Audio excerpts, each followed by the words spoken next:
जय माँ काली। महाशिवरात्रि की रात्रि को अगर ये कथा श्रवण की जाए या पढ़ी जाए तो महाशिवरात्रि का विशेष पुण्य फल हमें प्राप्त होता है।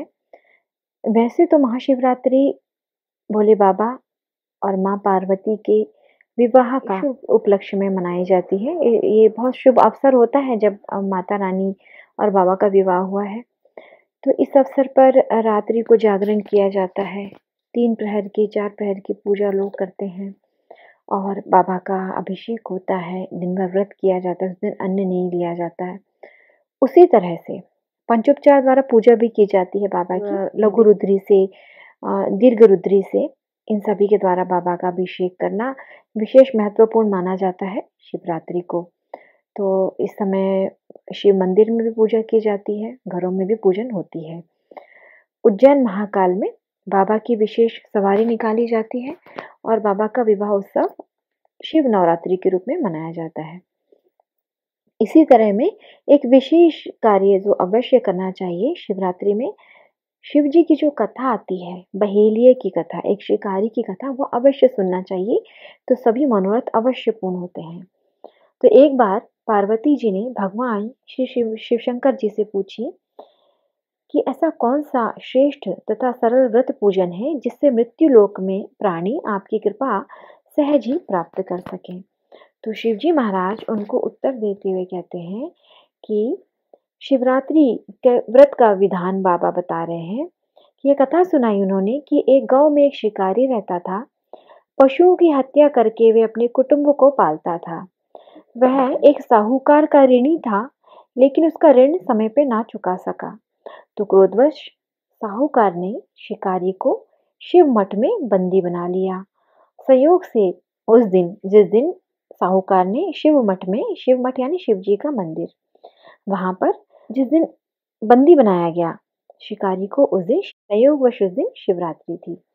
शिकारी ध्यानमग्न होकर शिव संबंधी धार्मिक बातें सुनता रहा। चतुर्दशी को उसने शिवरात्रि की कथा भी सुनी। संध्या होते ही साहूकार ने शिकारी को अपने पास बुलाया और ऋण चुकाने के लिए कहा। तो शिकारी अगले दिन सारा ऋण चुका दूंगा ये कह के बंधन से उसने सेठ को बोला कि मैं दूसरे दिन सारा ऋण चुका दूंगा, ऐसे कह के उसने एक दिन का समय मांगा। अपनी दिनचर्या की भांति वह जंगल में शिकार करने के लिए निकला, लेकिन दिन भर बंदी गृह में रहने के कारण भूख प्यास से व्याकुल हो गया। शिकार करने के लिए वे एक तालाब के किनारे बेल के वृक्ष पर पड़ाव बनाने लगा। बेल के वृक्ष के नीचे शिवलिंग था जो बिल्व पत्रों से ढका हुआ था। शिकारी को पता नहीं चला कि यहाँ शिवलिंग है। पड़ाव बनाते बनाते उसने जो टहनियां तोड़ी वे संयोगवश शिव जी पर गिरने लगी, शिवलिंग पे गिरने लगी। वो पत्तियां तोड़ते जा रहा है, टहनियां तोड़ते जा रहा है और बेल पत्र को चढ़ाते जा रहा है अनजाने में ही। इस प्रकार दिन भर भूख और प्यास से शिकारी का व्रत भी हो गया और शिवलिंग पर बेलपत्र भी चढ़ गए। अब एक पहर जब रात्रि बीत गई तो एक गर्भिणी मृगी तालाब पर पानी पीने के लिए आई। गर्भिणी मृगी हिरणी जो होती है, वो तालाब पर पानी पीने के लिए आई। तो शिकारी ने धनुष पर तीर चढ़ाकर ज्यों ही प्रत्यंचा खींची तो मृगी बोली कि मैं गर्भिणी हूँ, शीघ्र ही मेरा प्रसव काल समीप है। तुम एक साथ 2 जीवों की हत्या करोगे जो कि ठीक नहीं है। मैं अपने बच्चे को जन्म देकर शीघ्र ही तुम्हारे पास प्रस्तुत हो जाऊंगी, तब तुम मुझे मार लेना। शिकारी ने प्रत्यंचा ढीली कर दी और मृगी झाड़ी में लुप्त हो गई। कुछ देर बाद ही एक दूसरी मृगी उधर से निकली। शिकारी की प्रसन्नता का ठिकाना ना रहा। समीप आने पर उसने धनुष पर फिर प्रत्यंचा चढ़ाई। तब उसको देखकर मृगी ने विनम्रता पूर्वक कहा कि हे पारधी, मैं थोड़ी ही देर पहले ऋतु क्रिया से निवृत्त हुई हूँ, कामातुर विरहिणी हूँ, अपने प्रिय पति की खोज में भटक रही हूँ। मैं अपने पति से मिलकर शीघ्र ही तुम्हारे पास आ जाऊंगी। तो शिकारी ने उसे भी जाने दिया। उदास भी हो गया कि घर की उसको याद आने लगी कि अगर मैं ऋण नहीं चुकाऊंगा तो मुझे सेठ छोड़ेगा नहीं, मेरे घर का क्या होगा, मेरा परिवार भूखा होगा। वो इस चिंता में पड़ गया। अब रात्रि का जब आखिरी पहर था तब एक अन्य मृगी अपने बच्चों के साथ उधर से निकली। शिकारी ने फिर प्रत्यंचा चढ़ाई धनुष पे। जो ही वो तीर को छोड़ने वाला था, मृगी बोली कि हे पारधी, मैं इन बच्चों को पिता के हवाले करके आ जाती हूँ, उस समय तुम मुझे मार देना। अब ये भूख से व्याकुल है, इन्हें दूध पिलाना है और उसके बाद में इनको दूध पिलाने के बाद में इनके पिता के पास छोड़कर मैं आ जाऊंगी। शिकारी हंसा और बोला, सामने आए शिकार को छोड़ दूं, मैं इतना मूर्ख नहीं। इससे पहले मैं 2 बार अपने शिकारों को छोड़ चुका हूँ। मेरे बच्चे भी घर में भूखे और प्यासे हैं। उधर मृगी ने फिर कहा, जैसे तुम अपने बच्चों के लिए परेशान हो, वैसे मुझे भी मेरे बच्चों की ममता सता रही है। तो मैं थोड़ी देर में ही आ जाऊंगी। मैं तुमसे थोड़ी देर के लिए ही जीवन दान मांग रही हूँ। हे पारधी, मेरा विश्वास कर, मैं इनके पिता के पास इनको छोड़कर, इनको दूध पिलाकर शीघ्र ही शीघ्र ही आ जाऊंगी और मैं लौटने की प्रतिज्ञा करती हूँ। मृगी की धीम स्वर को सुन करके शिकारी को फिर से दया आ गई और उसने उस मृगी को भी जाने दिया। शिकार के अभाव में बेल वृक्ष पर बैठा शिकारी बेलपत्र तोड़ तोड़ कर नीचे फेंकता रहा। जब सुबह हुई तब एक हष्ट-पुष्ट मृग उसी रास्ते पर आया। शिकारी ने सोच लिया कि इसका शिकार अवश्य करूंगा।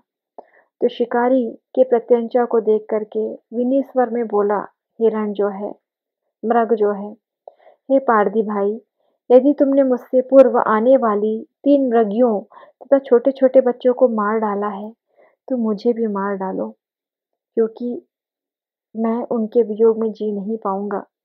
और अगर तुमने उन मृगियों को जीवन दान दिया है, तो मुझे कुछ क्षण जीवन दान देने की कृपा करो, क्योंकि मैं उनसे मिलकर शीघ्र ही लौट आऊंगा। मृग की बातें सुनकर शिकारी के सामने पूरी रात की घटना चक्र जो है वो घूम गया। उसने सारी कथा मृग को सुनाई। तब मृग ने कहा, मेरी तीनों पत्नियां जिस प्रकार प्रतिज्ञाबद्ध होकर गई हैं, मेरी मृत्यु से अपने धर्म का पालन नहीं कर पाएंगी। अतः जैसे तुमने उन्हें विश्वास पात्र मानकर छोड़ा है, वैसे ही मुझे भी जाने दो। मैं उन सबके साथ शीघ्र ही तुम्हारे सामने उपस्थित हो जाऊंगा। उपवास, रात्रि जागरण और शिवलिंग पर बेलपत्र चढ़ाने से शिकारी का हिंसक हृदय निर्मल हो गया था और उसमें भगवत भक्ति उत्पन्न हो गई थी। उसके हृदय में भगवान के प्रति प्रेम का वास हो गया था। धनुष तथा बाण उसके हाथ से सहज ही छूट गए। भगवान शिव की अनुकंपा से उसका हृदय कारुणिक भावों से भर गया और अपने अतीत के कर्मों को याद करके पश्चाताप में जलने लगा। थोड़ी ही देर बाद मृग का पूरा परिवार वहां शिकारी के सामने उपस्थित हो गया ताकि वो उनका शिकार कर सके। किंतु जंगली पशुओं की ऐसी सत्यता, ऐसी सात्विकता, ऐसी सामूहिक प्रेम भावना देख करके शिकारी को बड़ी ग्लानि हुई और उसके नेत्रों से आंसुओं की झड़ी लग गई। वो बाबा को याद करते जा रहा है, रोते जा रहा है। उस मृग के परिवार को ना मारकर शिकारी ने अपने कठोर हिंसक हृदय को करुण बना लिया, कोमल और दयालु बना लिया, प्रेम युक्त बना लिया। देवलोक से समस्त देवता समाज इस घटना को देख रहा था। घटना की परिणति होते ही देवी देवताओं ने पुष्पों की वर्षा की। तब शिकारी तथा मृग का परिवार और शिकारी का परिवार सभी को भोले बाबा ने दर्शन दिए। सभी भोले बाबा की भक्ति में लीन हो गए और अंत समय में मोक्ष की प्राप्ति की। तो इसी तरह आज भी इस कथा को पढ़ कर के हमें यही शिक्षा मिली है कि बाबा की भक्ति भले ही शिकारी ने अनजाने में की, उसने व्रत किया, उसने भगवान के ऊपर बेलपत्र चढ़ाए और उसने रात्रि जागरण किया। तो आज भी शिवरात्रि में विशेष रूप से व्रत किया जाता है, बाबा पर बेलपत्र चढ़ाए जाते हैं और रात्रि जागरण किया जाता है। तो यही शिवरात्रि का महत्व। शिवरात्रि यानी शिव की रात्रि, महारात्रि, जिस दिन भगवान की भक्ति बड़े प्रेम से की जाए। आपके पास कुछ साधन उपलब्ध ना हो, आप केवल सच्चे हृदय से बाबा को पुकारें। व्रत हो सके तो व्रत अवश्य करें, भावनाएं सात्विक रखें, दिन भर बाबा की पंचाक्षरी मंत्र ओम नमः शिवाय का जाप करें। अपने आप में ये पंचाक्षरी मंत्र जो बाबा का है वो बहुत महत्व रखता है, क्योंकि इस संसार में जितने स्वर हैं वो ओमकार ही हैं, अकार उकार मकार। ये जो हमारा संसार, जो जितनी ध्वनियाँ हम सुनते हैं संसार में, वो उसमें ओमकार की ध्वनि ही निहित है। तो ये कार्य अवश्य करें। शिवरात्रि में व्रत करें, बाबा को बेलपत्र चढ़ाएँ और रात्रि जागरण अवश्य करें। जय माँ काली।